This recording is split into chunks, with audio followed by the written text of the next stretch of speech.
After 1 year, the CEO found his maid with a baby, and the truth shocked him. The baby was his. When Michael Brennan saw Elena Reyes across the street on that gray November afternoon in Chicago, carrying a baby in her arms and pushing a worn stroller, he felt something he hadn't felt in years, pure, inexplicable fear. He had built a clean tech empire by 38, commanded a publicly traded company, spoke at conferences, appeared on business magazine covers. But in that instant, standing before a coffee shop window on Clark Street, Michael was no longer the ruthless CEO who fired without hesitation or the man who slept 3 hours a night to close investment rounds. He was just someone who recognized, in the thin, tired woman across the avenue, a story he had tried to erase from memory. Eleanor had been an administrative assistant at his company for 2 years, discreet, efficient, with that soft New Mexico accent he had always found comforting. She organized his schedule, brought him coffee without sugar every morning, smiled rarely but sincerely. Michael never knew exactly when he started noticing her differently.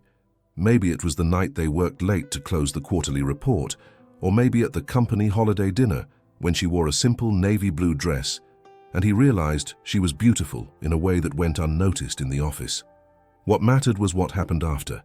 3 months of secret meetings, whispered conversations in the parking lot, quick kisses in the service elevator. And then, one night at his apartment, with snow falling heavy over Lake Michigan and the city's silence wrapped in desire and guilt. 2 weeks later, Elena resigned, said she needed to return to her family in New Mexico, that Chicago wasn't for her. Michael didn't insist. He felt relief, actually. He was about to marry Vanessa, the daughter of an important investor, a beautiful and ambitious woman who understood the world he lived in. Eleanor disappeared without drama, without demands, without tears. Michael signed the severance check, wished her good luck, and moved on. He married 6 months later, in an expensive ceremony at a lakefront hotel. Life continued. But now, a year later, Eleanor was there. The baby in her arms was at most 6 or 7 months old, wrapped in a threadbare blanket, the little head covered by a wool cap. She looked exhausted, deep, dark circles, loose and faded clothes, her face thinner than he remembered. Michael felt his stomach turn. He did the math mentally. Last November, December, January, the baby could be his, could be or was. He crossed the street without thinking. Traffic honked, but Michael didn't hear it. He approached slowly, hands in the pockets of his Italian wool coat, heart beating irregularly. Eleanor looked up and saw him. She didn't seem surprised. She seemed too tired to feel anything. "Michael," she said, her voice hoarse, emotionless. He looked at the baby. Dark eyes, large. Fair skin, features that could belong to anyone, but somehow Michael recognized as his own. "Is he mine?" he asked, direct, no beating around the bush. Eleanor didn't respond immediately. She just looked at him with an expression mixing contained anger, sadness, and something that seemed like contempt. Then, with a firm, low voice, she said, "You never wanted to know. Why do you want to know now?" Michael stood there, frozen, as people walked past them on the sidewalk. The wind was picking up, carrying the smell of roasted chestnuts from a street vendor 2 blocks down. The baby started to fuss, a soft whimpering sound that cut through Michael like a blade. Can we talk?" he managed. "Somewhere warm. Please." Elena looked at him for a long moment, then at the baby, then back at him. Finally, she nodded toward a diner across the street. 10 minutes. That's all you get." The diner was one of those old Chicago places, red vinyl booths, checkered floor, the smell of coffee and bacon grease permanently embedded in the walls. They sat in the back corner. Elena kept the baby close, rocking him gently. Michael ordered coffee, neither of them touched. "His name is Daniel," Eleanor said quietly. "He's 7 months old, born April 18th. Michael did the math again, late July, early August conception. That lined up. He felt the floor drop out from under him. "Why didn't you tell me?" Eleanor laughed, but it was a bitter sound. "Tell you, Michael, I tried. I called your office 4 times, left messages. Your assistant, the new one you hired after I left, she told me you were unavailable. The 5th time, she told me to stop calling or she'd report me for harassment." Michael's face went hot. He remembered the messages vaguely. He'd told Jennifer to screen his calls more carefully after the wedding. He'd been so focused on the merger with the German solar company, on keeping Vanessa happy, on maintaining the image of the perfect executive with the perfect life. "I didn't know," he said weakly. "You didn't want to know," Elena corrected. "There's a difference." The baby, Daniel, started crying harder. Elena pulled a bottle from her bag, tested it against her wrist. It was clearly room temperature, not warm. She gave it to him anyway. He latched on desperately. "Where are you living?" Michael asked. "Pilsen, studio apartment.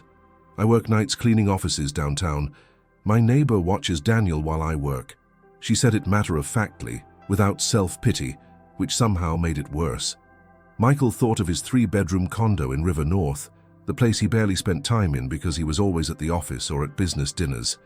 He thought of Vanessa's walk-in closet, bigger than Elena's entire apartment probably was. He thought of the 6-figure bonus he'd just received for Q3 performance. "I can help," he said. "I want to help. Money, I mean. Child support. More than that. Whatever you need." "What I need," Elena said, her voice suddenly sharp, "is for my son to have a father who actually wants him. Not a check from a guilty rich man trying to make his problem go away." "That's not," Michael started, but she cut him off. "Isn't it? Be honest with yourself, Michael. You're terrified right now. Not because you found out you have a son. You're terrified because someone might find out. Your wife, your board, your investors, the media.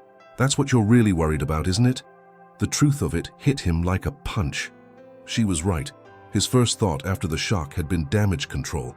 How to keep this quiet, how to protect his reputation, his marriage, his company.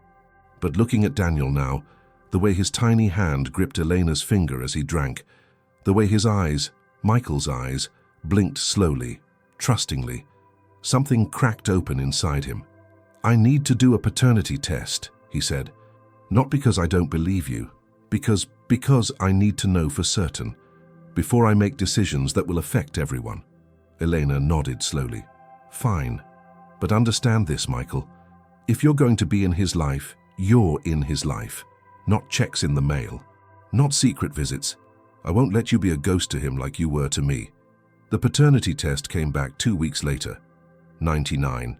9% probability of paternity. Michael held the paper in his office, door locked, and allowed himself exactly 5 minutes to fall apart. Then he composed himself, made a list and started making calls. First his lawyer, then his therapist, the one he'd seen twice for stress management and never went back to. He needed to go back now. Then the hardest call, Vanessa. She was at a charity luncheon when he asked her to come home. She knew immediately something was wrong. When he told her, she didn't scream or throw things like he'd half expected. She just sat very still on their white leather couch and said, "I see." "I'm sorry," Michael said. "I know that doesn't—" "Does anyone else know?" Vanessa asked, her voice controlled.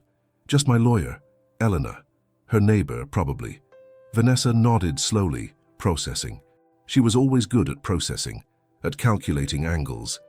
"We need to manage this carefully, the optics. Your company just went public. This could—" "I don't care about the optics," Michael interrupted, surprising himself. "I have a son. He's living in a studio apartment in Pilsen while his mother works night shifts. That's not acceptable." Vanessa looked at him like she was seeing him for the first time. "What are you saying?" "I'm saying I need to take responsibility. Real responsibility. Financial support, yes, but more than that. Time, presence. He deserves a father." "And what about me?" Vanessa asked quietly. "What about our marriage?" Michael looked at his wife. Beautiful, polished, perfect Vanessa, who had never asked him for emotional intimacy because she didn't need it herself, who understood their marriage as a partnership of equals, a strategic alliance that benefited them both. He realized with a clarity that felt like grief that he'd never really loved her, and she'd never really loved him. "I think we both know this marriage was never about love," he said gently. "You deserve someone who can give you what you actually want. So do I. So does Daniel." Vanessa was quiet for a long time. Finally, she stood up. "I'll have my lawyer contact yours. We'll keep this civil, discreet." She paused at the door. "For what it's worth, Michael, I hope you actually follow through. Don't be the kind of man who makes promises he doesn't keep." 6 months later, Michael stood in a small playground in Pilsen, watching Daniel take his first wobbly steps between Eleanor and himself. The boy, their son, squealed with delight, his chubby hands reaching out for stability. Every time he fell on his diapered bottom, he laughed and tried again. Michael had moved out of the River North condo and into a modest two-bedroom in Pilsen, 2 blocks from Elena's new apartment, the one he'd helped her move into, with actual bedrooms and heat that worked. The divorce from Vanessa had been swift and expensive, but fair. His board had been surprisingly supportive when he'd explained the situation honestly. His company's stock had dipped for 2 weeks, then recovered. None of it had been easy. He and Elena weren't together. That ship had sailed and they both knew it. But they were learning to co-parent, to communicate, to put Daniel first. Some days were harder than others. Elena still didn't fully trust him. He couldn't blame her. But here, now, in the weak spring sunshine, watching his son discover the joy of walking, Michael felt something he hadn't felt in years. He felt present. Not the CEO, not the soon-to-be ex-husband, not the man on the magazine covers. Just a father, catching his son when he fell, celebrating when he stood back up. "He's got your stubbornness," Elena said, smiling slightly, the first real smile she'd given him in months. "He's got your determination," Michael replied. Daniel stumbled toward him again, arms outstretched, face lit up with pure trust. Michael caught him, lifted him up, and in that moment realized that this messy, complicated, difficult love was the most important thing he'd ever built. And unlike his company, unlike his reputation, unlike everything else he'd spent his life constructing, this actually mattered.